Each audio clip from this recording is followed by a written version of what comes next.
நேசிக்கிற நல்ல தகப்பனே, தமக்கு நன்றிப்பா. உங்களுடைய அன்பையும் உங்களுடைய சக்தியையும் வல்லமையும் அறிவிக்கும்படிக்கு நீர் தந்த இந்த நல்ல வாய்ப்புக்காக உங்களுக்கு நன்றிப்பா. இயேசுவே, நீர் எங்களோடு பேசுங்கப்பா. உம்முடைய பிள்ளைகளுக்கு இந்த அப்பத்தை பிட்டு கொடுக்கின்றேன். இதை அவர்கள் வாங்கி புசித்து அதனால் பலனடைந்து ஆண்டவரே இந்த பூமியிலேயும் ஆசீர்வதிக்கப்பட்டு பரலோக ராஜ்யத்தை சுதந்திரிக்க இந்த பூமியிலே வாழ்ந்திருக்க நீர் கிருபை செய்ய வேண்டும். கெஞ்சி மன்றாடி இயேசுவின் நாமத்தில் ஜெபிக்கிறேன், ஜீவனுள்ள நல்ல பிதாவே, ஆமென். கர்த்தருக்கு ஸ்தோத்திரம். உங்களுக்கு எல்லாருக்கும் ஆண்டவராக இயேசுவின் நாமத்தினாலே உங்களை வாழ்த்தி வரவேற்கிறேன். இந்த கர்த்தருடைய வார்த்தை கேட்பதற்கு நீங்கள் மிகுந்த ஆவலோடு இருக்கிறீர்கள். கர்த்தருக்கு ஸ்தோத்திரம். இன்றைக்கி உங்களுக்கு என்ன செய்தி தலைப்பாக அப்படின்னா, இன்று இன்று இன்று என்று நிறைய இடங்களிலே கர்த்தர் இன்று, அதாவது இன்றைக்கு அப்படின்னு சொல்லி நிறைய வார்த்தைகள் கொடுத்திருக்கின்றார். நான் அதில் உங்களுக்கு சில காரியங்கள் இன்று என்று எதிலெல்லாம் தேவன் உங்களை வழி நடத்துகிறார் அப்படிங்கிறத பற்றி பேசலாம் அப்படின்ட்டு தேவன் எனக்கு கொடுத்த வார்த்தையை உங்களுக்கு முன்பாக வைக்கின்றேன். தலைப்பு என்ன அப்படின்னா, இன்று நீங்கள் பைபிள் படித்தீர்களா? இன்று பைபிள் படித்தீர்களா? இதுதான் இன்றைக்கு தலைப்பான ஒரு செய்தி. அப்போ இன்று நீங்கள் இன்று பைபிள் படித்தீர்களா? அதுக்கு பிறகு கேட்பேன், இன்று ஜெபம் செய்தீர்களா? இன்று ஆலயம் சென்றீர்களா? இன்று கர்த்தருக்கு நீங்கள் ஸ்தோத்திரம் செலுத்தினீர்களா? உங்களுடைய நன்றி இன்று எவ்வளவு? இப்படிலாம் நம்ம பார்த்தாச்சுன்னா அருமையானவர்களை மிக குறைவாகவே தான் நாம் காணப்படுவோம். ஆண்டவர் மனம் நிறைந்து நம்மை வாழ்த்தக்கூடிய அளவுக்கு நம்ம இயேசுப்பாவுக்கு நிறைய நன்றி செலுத்தணும். அவருக்கு ஆண்டவருக்கு மன விருப்பம் எது, அவருக்கு எது ரொம்ப இஷ்டம் அப்படிங்கிறத பார்த்து நம்ம செய்யணும். அப்படி தான் மரியாள் செய்தாங்க. இயேசுவின் பாதத்தில் இருந்த மரியாள் செய்தது அதுதான். தாவீது ராஜா செய்ததும் அதுதான்.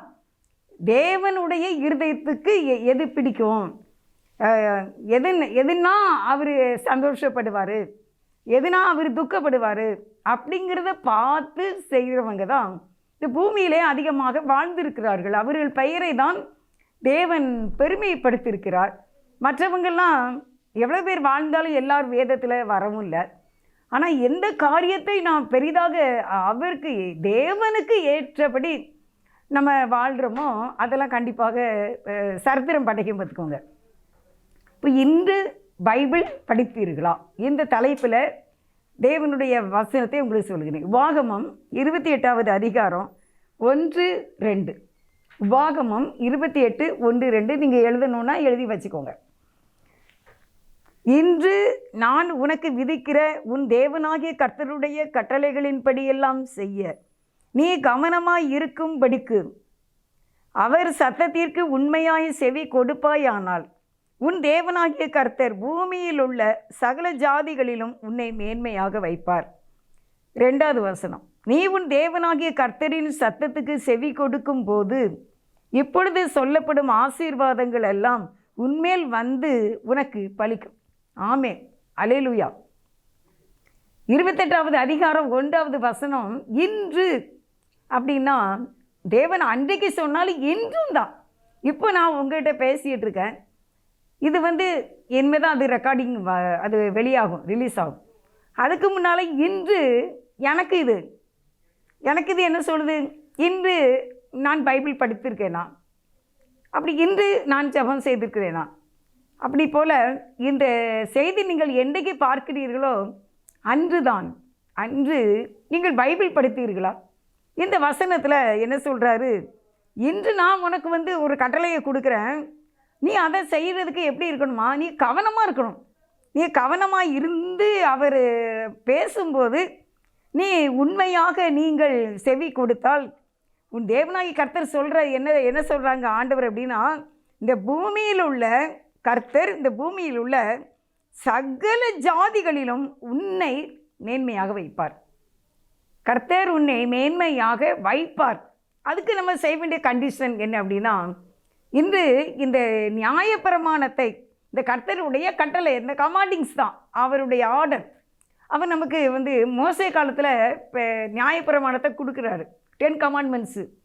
ஆனால் அதுதான் இன்றைக்கும் அதுதான் நமக்கு எது தப்பு எது பாவம் அப்படின்னு நமக்கு கமாண்டிங் பண்ணுறதே என்னதுன்னா அந்த நியாயப்பிரமாணம் தான்.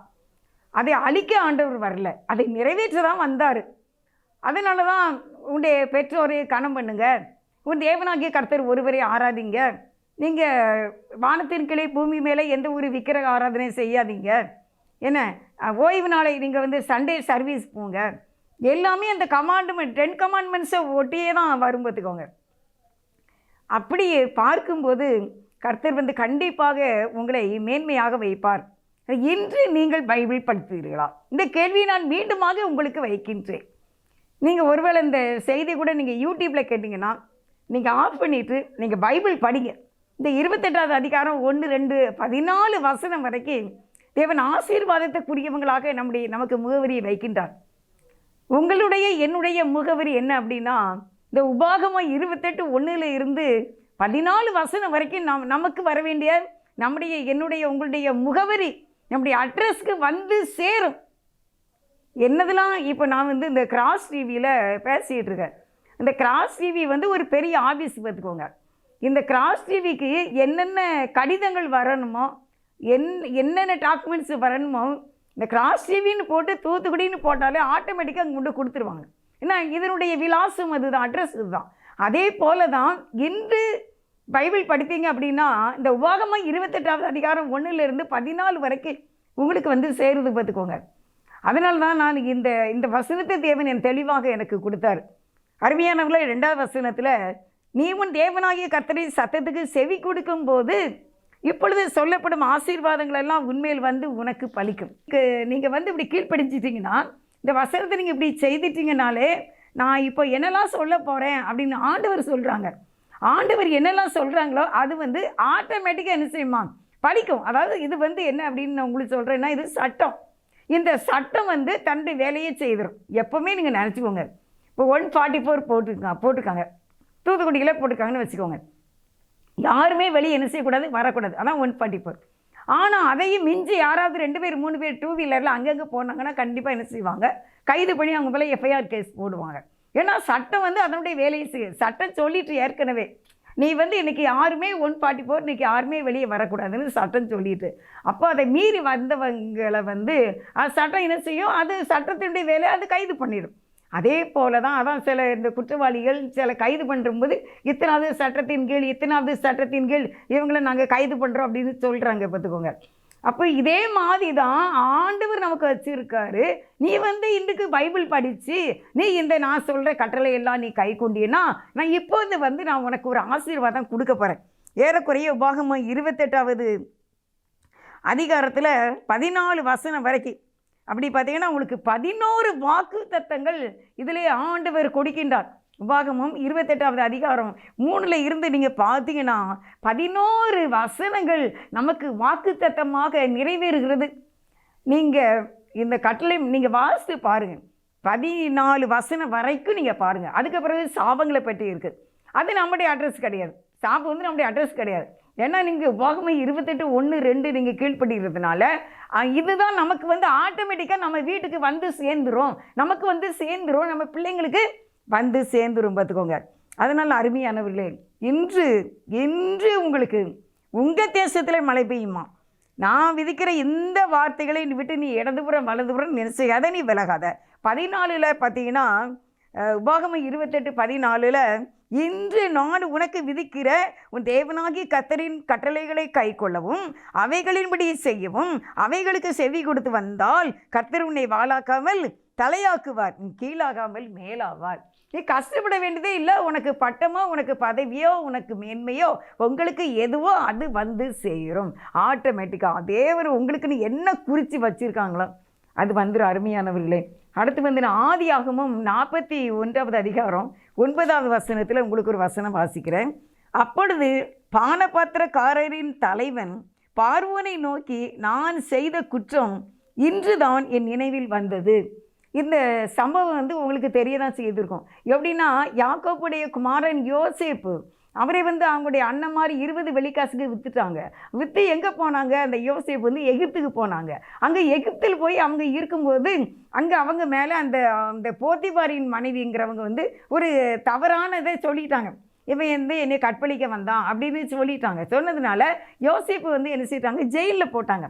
ஆனால் ஜெயிலில் இருந்தாலும் தேவன் கூட இருந்தார். அப்படி இருந்து அவர் அங்கே சந்தோஷமாக தான் இருக்கார். பார்த்துக்கோங்க, அவர் இப்படி வந்து என்னை ஒருத்தர் கற்பழிக்க வந்தான், அதனால தான் நான் ஜெயிலுக்கு வந்தேன், இந்த அம்மா தான் என்கிட்ட சண்டை பிடிச்சாங்க, அவங்க தான் என்னை தவறான இதுக்கு அழைத்தாங்கன்னு அவர் சொல்லவே இல்லை. அவர் சின்ன பையனாக இருந்தாலும் அப்படி அதெல்லாம் மனசுக்குள்ளே என்ன செய்துட்டாரு? வச்சுட்டாரு. அப்போ அப்படி இருக்கும்போது என்ன நடந்துச்சு அப்படின்னா, இவருடைய அறிவு ஞானம் ஏன்னா கர்த்தர் கூட இருக்கார் பார்த்தீங்களா, அந்த அறிவு ஞானத்தை பார்த்து அங்கே 2 பேர் ஒரு சொப்பனம் கண்டேன்னு சொல்கிறாங்க. அதில் ஒருத்தன் 2 பேர் கைது பண்ணப்பட்டிருக்காங்க, அங்கே ஜெயிலில் இருக்காங்க. அதில் ஒருத்தன் வந்து ஒரு சொப்பனத்தை அர்த்தத்தை நீ எனக்கு சொல்லுங்கன்னு சொல்கிறான். யார்கிட்ட? யோசேப்பிட்ட. அப்போ யோசேப்பு வந்து அந்த கடத்துக்கான 2 பேருக்கும் சொப்பனத்துக்கு அர்த்தம் சொல்கிறார். சொல்லிவிட்டு ஒருத்தன் என்ன செய்வான்? உன்னை வந்து ராஜா தூக்கு தண்டனை கொடுத்துருவாரு அப்படின்னு சொல்கிறான். ஒருத்தனை என்ன சொல்கிறான்னா, நீ மீண்டுமாக அதே போஸ்ட்டுக்கு, நீ அதே பதவிக்கு மீண்டுமாக போயிடுவ, இதான் நீங்கள் கண்ட சொப்பனத்தின் அர்த்தம் அப்படின்னு சொல்லிடுவார். இது நீங்கள் ஆதியாகமம் 41 40 அதிகாரத்தில் பார்த்தீங்கன்னா இதனுடைய ஃபுல் மேட்ரு உங்களுக்கு தெரியும். சொப்பனத்துக்கு விடை கொடுத்தார்ல, ஒருத்தன் வந்து திருப்பி அந்த போஸ்ட்டில் வந்துடுவான். அப்போ யோசேப்பு என்ன சொன்னாங்கன்னா, நீ மீண்டுமாக அதே பதவிக்கு வந்துடுவ, நீ எந்த பதவி, ராஜாவுக்கு பானபாத்திரம் கொடுக்குற ஒரு பதவி பார்த்துக்கோங்க, அப்போ அந்த பதவிக்கு நீ வந்துடுவல்ல, அப்போ நீ ராஜா கிட்ட தான் நிற்ப. ராஜா எப்போ தண்ணி கேட்டாலும் கொடுப்பேன், ராஜா எப்போ பலரசம் கேட்டாலும் கொடுப்பேன், ராஜா எப்போ திராட்சை ரசம் கேட்டாலும் கொடுப்பேன், உங்ககிட்ட தான் ராஜா எல்லாமே கேட்பாங்க. நீ கேட்கும் போதெல்லாம் நீ ராஜா கிட்ட நிற்ப. அப்படி நீ நிற்கும்போது என்ன நினச்சிக்கோ, என்ன நான் வந்து இப்படி சொப்பனத்துக்கெலாம் அர்த்தம் சொல்வேன், நான் இந்த யோசேப்பு வந்து எனக்கு என்னுடைய கனவுக்கு அர்த்தம் சொன்னாரா, அதனால தான் நான் மீண்டுமா இன்றைக்கி இந்த பதவிக்கு வந்திருக்கேன் ராஜா, நீங்கள் கொஞ்சம் அவனை விடுதலை பண்ணுங்க அப்படின்னு நீ சொல்லு அப்படின்னு சொல்லி யோசேப்பு வந்து சொல்லியிருக்காரு. ஆனால் அவன் வெறும் பானபத்திரக்காரன். ஆனால் அவன் என்ன செய்யலை? சொல்லவே இல்லை. ஆனால் திருப்பி ராஜா வந்து ஒரு நாள் ஒரு கனவு காங்குறாரு. அந்த கனவுக்கு வந்து சொல்கிறதுக்கு யாருமே ஆள் இல்லை. அப்போது இந்த பானபாத்திரக்காரனுக்கு ஞாபகம் வந்து விட்டது. ஆகா, நம்ம ஜெயிலில் இருக்கும்போது நம்முடைய கனவுக்கு அர்த்தம் சொல்கிறதுக்கு நம்ம அந்த யோசேப்பு தானே சொன்னார், இதை நம்ம இன்றைக்கி ராஜாட்ட சொல்லிட வேண்டியதான் அப்படின்னு சொல்லி ராஜாட்ட சொல்கிறார். சொன்ன உடனே ராஜா வந்து யோசேப்பை வரவழைச்ச உடனே யோசேப்பு வந்து ஆண்டவருடைய கிருபையினால் அந்த சொப்பனத்துக்கு அர்த்தம் சொல்லிடுறாரு.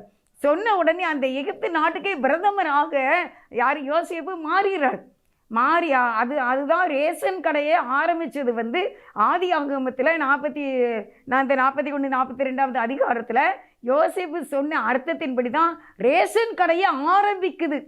அந்த அளவுக்கு யோசேப்பு கூட கர்த்தர் இருந்தார். யோசேப்பு நல்ல நீதிமானாக காணப்பட்டார். இப்போ இந்த பானபாத்திரக்காரன் வந்து இப்போ அந்த ராஜாவுடைய சொப்பனத்துக்கு அர்த்தம் சொல்லலைன்ன உடனே அவன் யாருமே சொல்ல முடியலன்னொடனே அவனுக்கு யோசேப்பு ஞாபகம் வந்தது. உடனே யோசேப்புகிட்ட சொல்கிறாரு, ஜெயிலில் யோசேப்புன்னு ஒருத்தன் இருக்கான், அவனை நீங்கள் கூப்பிட்டு கேளுங்க, இந்த கனவுக்கு அவர் அர்த்தம் சொல்லிடுவார் அப்படின்னு சொல்கிறான். அதுக்கு தான் சொல்கிறாங்க, அதுக்கு தான் அந்த 9 வசனம். அப்பொழுது பானபாத்திரக்காரரின் தலைவன் பார்வோனை நோக்கி, நான் செய்த குற்றம் இன்று தான் என் நினைவில் வந்தது. சரி, நினைவில் வந்தவுடனே ராஜாவை சொல்லிட்டாரு. ராஜா உடனே கூப்பிட்டாரு யோசேப்பை. என்ன பண்ணாங்க? அவர் ஜெயிலில் கைதியாக இருப்பார்ல, கைதி எப்படி இருப்பாங்க, அவங்க தாடி மீசெல்லாம் எடுக்காமல் அப்படின்னா இருப்பாங்க. அவரை எல்லாமே அவரை சுத்தம் பண்ணி அவருக்கு நல்ல அந்த கைதியினுடைய ஆடை இல்லாமல் வேறு ட்ரெஸ் பண்ணி நீட்டாக கொண்டு ராஜாட்ட விட்டுருந்தாங்க. அப்போ ராஜா வந்து சொப்பனத்தை சொல்கிறாரு. சொன்ன உடனே யோசேப்பு ஆண்டவருடைய கிருபையினால் அர்த்தம் சொல்லிடுறார். சொன்ன உடனே யோசேப்பை பிரதமராக நினைக்கிறார். இதில் நான் உங்களுக்கு என்ன சொல்ல வாரேன் அப்படின்னா, இன்று தான் என்னுடைய குற்றம் எனக்கு நினைவுக்கு வந்தது, நான் செய்த தவறு நினைவுக்கு வந்தது. ஒருவேளை யாரோ உங்ககிட்ட ஒரு நன்மை கேட்டிருக்காங்க, யாரோ நீ வந்து எனக்காக இதை பேசணும்னு சொல்லியிருக்காங்க, யாரோ நீங்கள் இதை கொஞ்சம் உங்களுக்கு எப்போது வாய்ப்பு கிடைச்சா இந்த ஹெல்ப் பண்ணுங்க அப்படின்னு சொல்லியிருக்காங்க. ஆனால் அதையெல்லாம் நாம் மறந்து விடுகின்றோம். ஆனால் ஒரு நாள் அந்த பானபாத்திரக்காரனுக்கு இன்றுதான் அப்படின்னு ஒரு நினைவு வந்துச்சு. அந்த அன்னைக்கு அந்த யோசேப்பு செயலிருந்து வெளியே வந்து அவர் பிரதமர் ஆகிறதுக்கு இந்த பானபாத்திரக்காரனும் ஒரு காரணம். அல்லேலூயா. அவனுடைய தவறு நினைவுக்கு வந்த போது இன்னொருவர் உயர்த்தப்படுகின்றார்கள். ஒருவேளை நம்முடைய வாழ்க்கையில் கூட நம்ம இப்படி யாருக்காவது நன்மை செய்ய வேண்டும் என்ற காரியம் வரும்போது அதை நாம் மறந்து விட்டோமா? மறந்து விட்டால் இன்று உங்களுக்கு இது நினைவுக்கு வந்து நீங்கள் அந்த நன்மையை நீங்கள் செய்தீர்கள். ஆனால் அருமையானவர்களே, நீங்களும் ஆசீர்வதிக்கப்படுவீர்கள், அநேகர் ஆசீர்வதிக்கப்படுவார்கள். அந்த எகிப்து தேசம் மட்டும் இல்லை, கானான் தேசம் வரைக்கும் பூமியில் அநேக தேசங்கள் வந்து எகிப்தில் அந்த யோசேப்பால நன்மை பெற்றது. அது ஆண்டவருடைய கிருபை. இன்னொரு காரணம், இந்த பானபத்திரக்காரன் ராஜாட்ட யோசேப்புக்காக பரிந்து பேசினது. என்னுடைய கனவுக்கு இவன் அர்த்தம் சொன்னான், நீங்கள் அவனை கூப்பிடுங்க, அர்த்தம் சொல்லிடுமா. நான் உடனே ராஜா கூப்பிட்டாரா, அர்த்தம் சொன்னாங்க. அருமையானவர்களே, இன்றைக்கு நாம் இப்படிப்பட்ட ஒரு நன்மையை சொல்லி கொடுக்கிறவர்களாக இருக்க வேண்டும். யாருக்கும் தீமையான காரியங்களை சொல்லக்கூடாது. அந்த நன்மை செய்ய வேண்டிய வாய்ப்புகள் வரும்போது அதை நீங்கள் செய்து விடுங்கள், அதை செய்து விடுங்கள். அது உங்களுக்கு ஆசீர்வாதமும் உங்களை சார்ந்து இருக்கிற அநேகருக்கு அது ஆசீர்வாதமாக இருக்கிறதுனால கர்த்தர் உங்களை மேன்மையாக வைப்பார். இந்த செய்திக்கு நான் பாட்டு அப்படி தான் எடுத்திருக்கேன். கர்த்தர் உன்னை மேன்மையாக வைப்பார் அப்படின்னா, இப்போ நான் வரும்போது தான் எனக்கு இந்த பாட்டு கிடச்சிது. என்ன பாட்டுப்பா, நீங்கள் எனக்கு ஒரு பாட்டு கொடுங்கப்பா மக்களுக்கு படிக்கிறதுக்கு. நான் நல்லா படிக்க மாட்டேன், வாசிக்கிற மாதிரி தான் இருக்கும் என் பாட்டு. ஆனாலும் எனக்கு ஆண்டவருடைய பாட்டை கொஞ்சம் சொல்லிடணுமே அப்படின்னு சொல்லிட்டு தான் நான் அந்த பாட்டை தான் எனக்கு இப்போ வரும்போது தான் இயேசுவா எனக்கு கொடுத்தாங்க, பார்த்துக்கோங்க.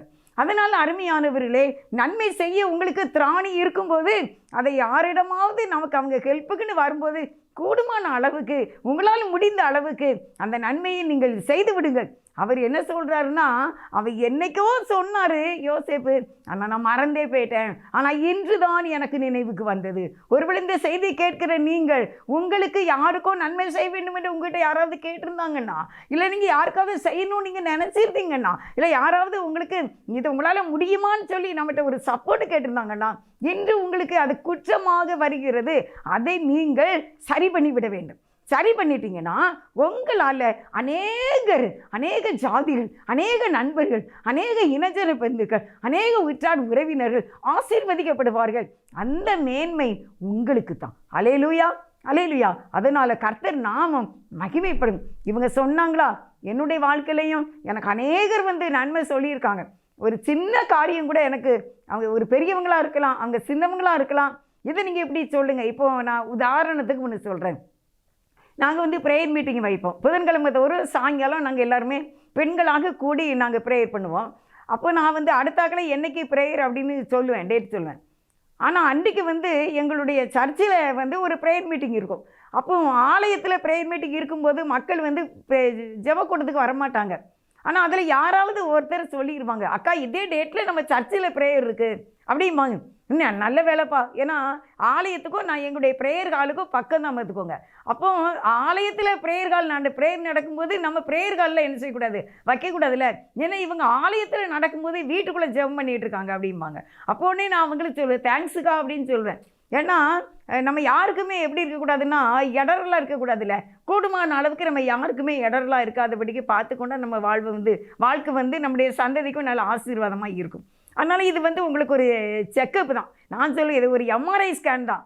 அந்த ஸ்கேன் உங்களை இப்போ உள்நோக்கி பார்க்குது, ஊடுருவி பார்க்குது. அப்படின்னு நீங்கள் ஒப்பு கொடுங்க. ஆண்டவரே, யாருக்காவது நன்மை செய்யணும்னு நினச்சேனா, யாருக்காவது நன்மை செய்யணும் வாக்கு கொடுத்தனா, என்ன யாராவது கிட்ட நன்மை கேட்டாங்களா, சரி ஓகே பார்க்கலான்னு சொல்லியிருந்தேனா அப்படின்னு சொல்லி பார்த்து, ஒருவேளை இன்று அந்த குற்றம் உங்கள் நினைவுக்கு வருமானால் நீங்கள் அதை சரி செய்தால் நீங்கள் ஆசீர்வதிக்கப்பட்டு அந்த அநேக குடும்பங்கள் ஆசீர்வதிக்கப்பட்டு உங்களால் இந்த மேன்மை அடைந்தோம் என்று சொல்லும்போது தேவன் உங்களை ஆசீர்வதிப்பார், உங்களை ஆசீர்வதிப்பார். அடுத்து நான் உங்களுக்கு இன்றுதான் அப்படிங்கிற இன்னொன்று சொல்கிறேன். யோசுவா 3வது அதிகாரம் 7வது வசனம்.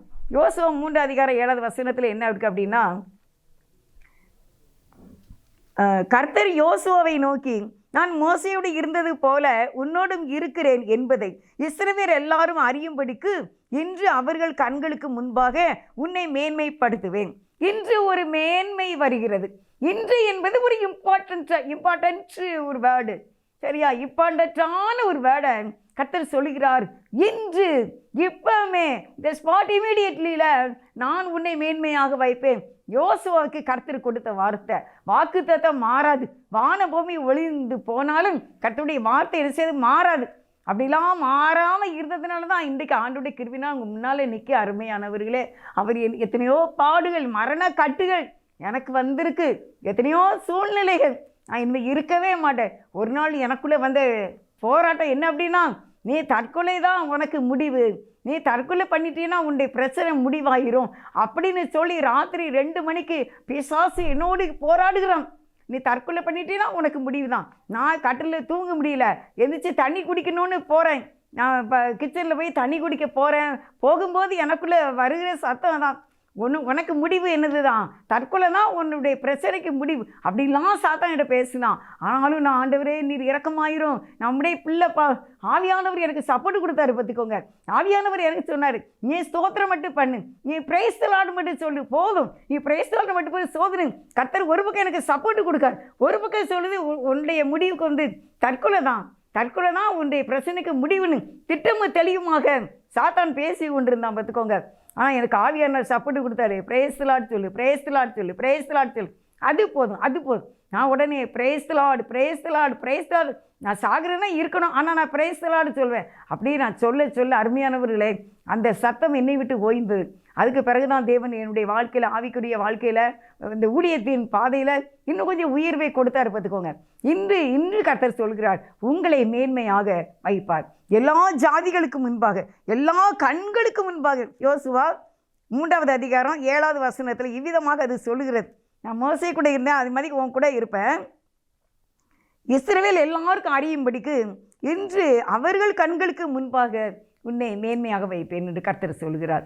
அருமையானவர்களே, இன்று உங்களுக்கு ஒரு மேன்மை. ஒருவேளை உங்கள் பிள்ளைகள் காரியத்தில் இன்றைக்கு திருமண காரியம் ஒழுங்காகின்றதா, இல்லை இன்று உங்கள் பிள்ளைகளுக்கு திருமணம் நடக்குதா, இன்று உங்களுடைய பிள்ளைகளுக்கு, உங்களுடைய மருமக்களுக்கு குழந்தை இன்றைக்கி கிடச்சிட்டு, இன்றைக்கி நீங்கள் கன்ஃபார்ம் ஆகிட்டு, இல்லை இன்றைக்கு தான் உங்களுக்கு குழந்தை பிறந்திருக்கு, இன்றைக்கு தான் நிச்சயதார்த்தம், இன்றைக்கி தான் நீங்கள் ஒரு சொத்து முடிக்கிங்க, இன்றைக்கி உங்கள் வீட்டில் ஒரு நன்மை நடக்குது, உங்களுக்கு ஒரு நல்ல காரியத்துக்கு இன்றைக்கி தான் அது ஆரம்பம்.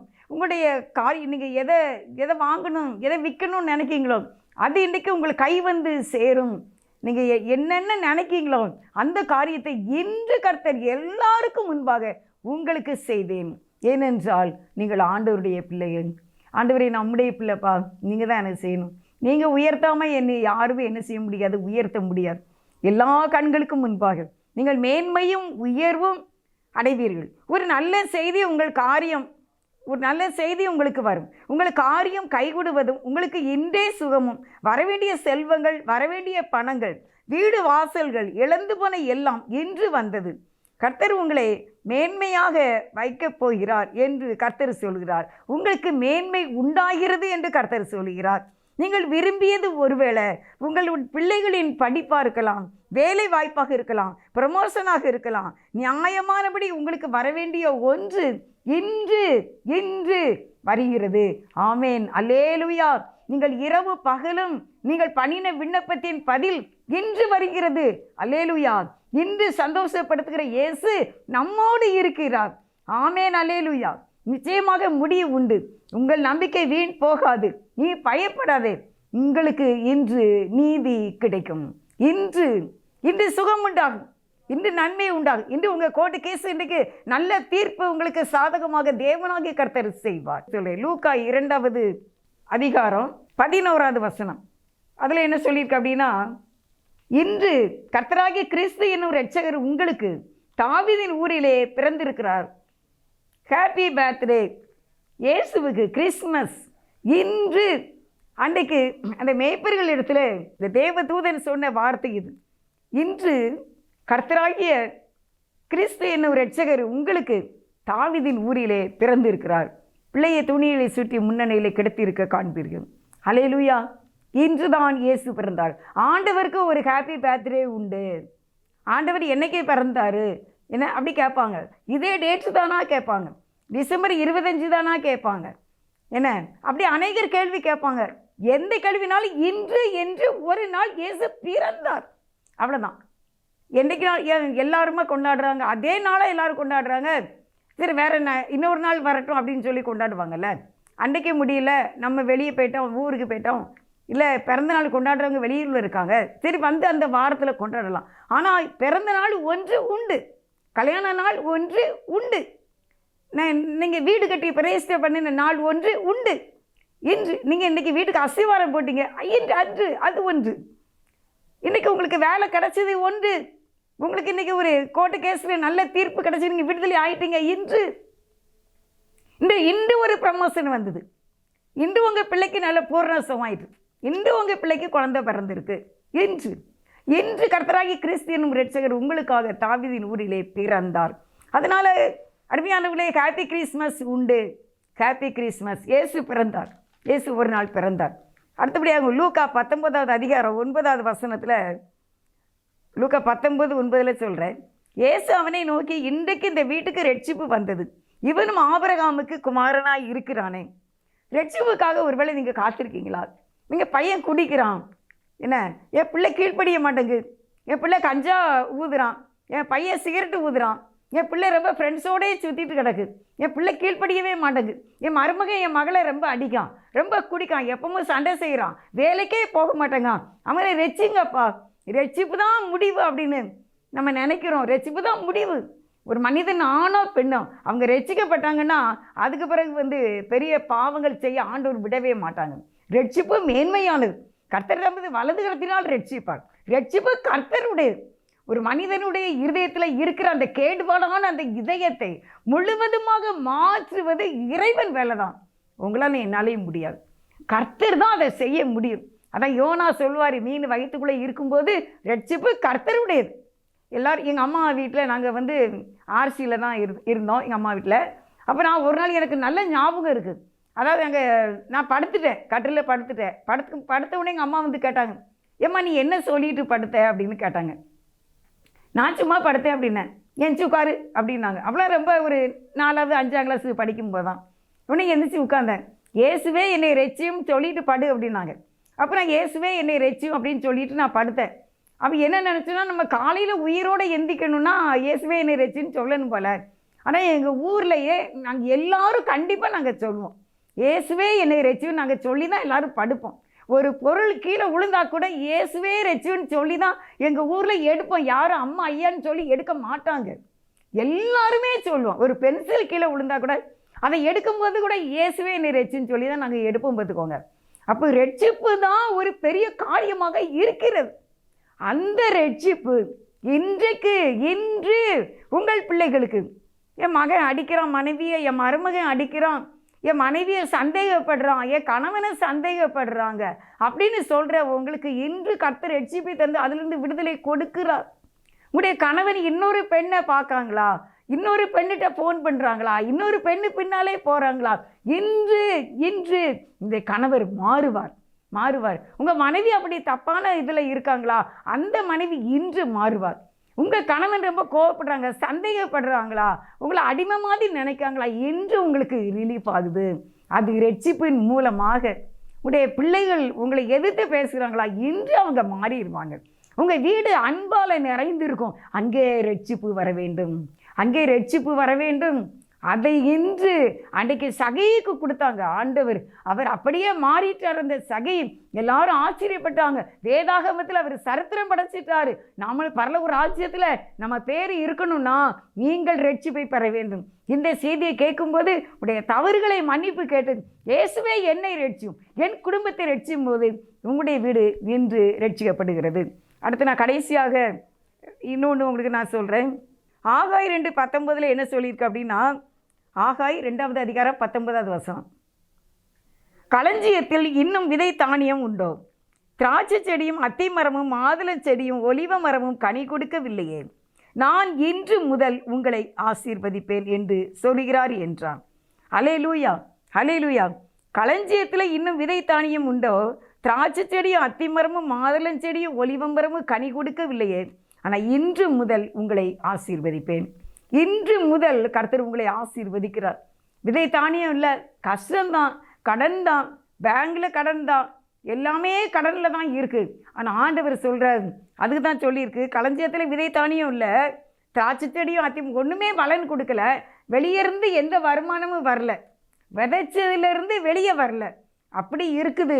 ஆனாலும் ஆண்டவர் சொல்கிறார், இன்று இன்று ஆசீர்வதிப்பேன். அப்போ என்ன அப்படின்னா, அவரால் எல்லாம் முடியும் அப்படின்னு தான் அர்த்தம். நீங்கள் எதுவுமே இல்லைங்கிற சிச்சுவேஷனில் சூழ்நிலையில் இருந்தாலும் ஆண்டவர் சொல்கிறார், நான் ஆசீர்வதிப்பேன், இன்றைக்கு ஆசீர்வதிப்பேன். ஏன்னா இல்லாதவைகளிலிருந்து இருக்கிறதை உண்டு பண்ணுகிறவர். வேதம் சொல்லுகிறது, பூமி ஆண்டவர் ஒழுங்குபடுத்துறதுக்கு முன்னால் அது ஒழுங்கின்மையும் வெறுமையுமாக இருந்துச்சான். ஆழத்தின் மேல் இருள் மூடி கொண்டிருந்துதான். ஆவியானவர் தான் அசைவாடி கொண்டு இருந்தார். அதுக்கப்புறம் தான் ஆண்டவர் செட்டில்மெண்ட் பண்ணுறாரு. கடலை தனியாக ஒதுக்குறாரு, பூமிக்கு கீழே ஒரு நீரூற்றை உண்டாக்குறாரு, மேலே வெட்டாந்தரை ஆக்குகிறாரு, அதை 3 பகுதி தண்ணியாக ஒரு பகுதி நிலமாக செட்டில்மெண்ட் பண்ணுறார். ஒழுங்குபடுத்துகிற தேவர் நம்ம ஆண்டவர். டிசிப்ளின் பண்ணுகிறவர். எல்லாரையும் ஒழுங்குபடுத்தணும்னு நினைப்பார். கணவன் மனைவி ஒழுங்காக இருக்கணும்னு நினைப்பார். பிள்ளைங்க பெற்றோர் ஒழுங்காக இருக்கணும்னு நினைப்பார். வேலைக்காரங்க எஜமானுக்கு ஒழுங்காக இருக்கணும். டிரைவர்ஸு நம்முடைய எஜமானுக்கு ஒழுங்காக இருக்கணும். எந்த தொழில் செய்தாலும் நீங்கள் இன்னொருவருக்கு நீங்கள் வேலைக்காரங்களாக இருந்தாலும் நீங்களும் உண்மையாக இருக்க வேண்டும், ஒழுங்காக இருக்க வேண்டும், ஒழுங்காக இருக்க வேண்டும். ஏன்னா ஒழுங்காக தங்களுடைய வேலையை செட்டில்மெண்ட்டாக உண்மையாக செய்கிறவங்க என்றைக்குனாலும் கண்டிப்பாக உயர்த்தப்படுவாங்க. அவங்க ரிட்டையர்மெண்ட்டு சூப்பராக இருக்கும். அவங்க ரிட்டையர்மெண்ட் ஆசீர்வாதமாக இருக்கும். நீங்கள் கூலி வேலை செய்கிறீங்களா, நீங்கள் உண்மையாக இருங்க. நீங்கள் உண்மையாக இருக்கும்போது, ஒழுங்குபடுத்தும் போது தேவன் அவளை ஆசீர்வதிப்பார். எது இல்லைங்கிறத நீங்கள் இன்றையோடு விட்டுட்டு சொல்லுங்கள், இன்று முதல் என் தேவன் என்னை ஆசீர்வதிப்பார், இன்று முதல் என்னை ஆசீர்வதிப்பார் என்று நீங்கள் சொல்ல வேண்டும். இன்று இஸ்ரவேலுக்கு ரட்சிப்பை அருளினார், இன்று இஸ்ரவேலுக்கு ரட்சிப்பை அருளினார். நமக்கு ரட்சிப்பு தர, நமக்கு சுகம்பலன் தர, வாழ்க்கையில் ப்ரமோஷன் தர, எல்லா தேவைகளையும் சந்திக்க, திருமண காரியம் நடக்க, எல்லா நன்மைகளையும் தர இன்று தேவன் நமக்காக எழுந்தருளி இருக்கிறார். அல்லேலூயா. இயேசு நமக்காக எழுந்தருளி இருக்கிறார். இன்று என்று சொன்ன தேவன், இன்று என்று சொன்ன தேவன் இன்று நம்மை ஆசீர்வதிக்கிறார். ஆமென். அல்லேலூயா. ஜெபம் செய்வோம். கர்த்தர் உன்னை மேன்மையாக வைப்பார், நீ கலங்காதே மனமே. கையிடும் வேளையில் ஆசீர்வாதமும், களங்களில் நிரம்பிடும் தானியமும். கையிடும் வேளையில் ஆசீர்வாதமும், களங்களில் நிரம்பிடும் தானியமும். நிறைவான நன்மை உண்டாக கர்த்தர் உன்னை மேன்மையாக வைப்பார். சத்துருக்கள் எதிராய் எழும்பும் போது கர்த்தரே யுத்தத்தை செய்திடுவார். வெற்றி மேல் வெற்றியை உனக்கு தந்து கர்த்தர் உன்னை மேன்மையாக வைப்பார். கர்த்தர் உன்னை மேன்மையாக வைப்பார், நீ கலங்காதே மனமே. நேசிக்கிற நல்ல பிதாவே, மே துதிக்கிறோம். இன்று முதல் எங்களுக்காக ரட்சிப்பையும் சமாதானத்தையும் ஆசீர்வாதத்தையும் தீர்க்காயுசையும் வாழ்க்கையிலே உயர்வையும் ரட்சிப்பையும் குற்றங்களை மன்னிக்கிறதையும் மேன்மையாக வைக்க போகிற கிருபைக்காக உமக்கு ஸ்தோத்திரம், உமக்கு நன்றிப்பார். இந்த ஜெபத்தை ஏற்றுக்கொள்ளுங்க. எங்கள் எல்லாரையும் நீர் மேன்மையாக வைத்து ஆசீர்வதிக்க வேண்டும் என்று இயேசுவின் நாமத்தில் மிகுந்த மனத்தாழ்மையோடு ஜெபிக்கின்றேன் ஜீவனுள்ள நல்ல பிதாவே. ஆமென், ஆமென். God bless you.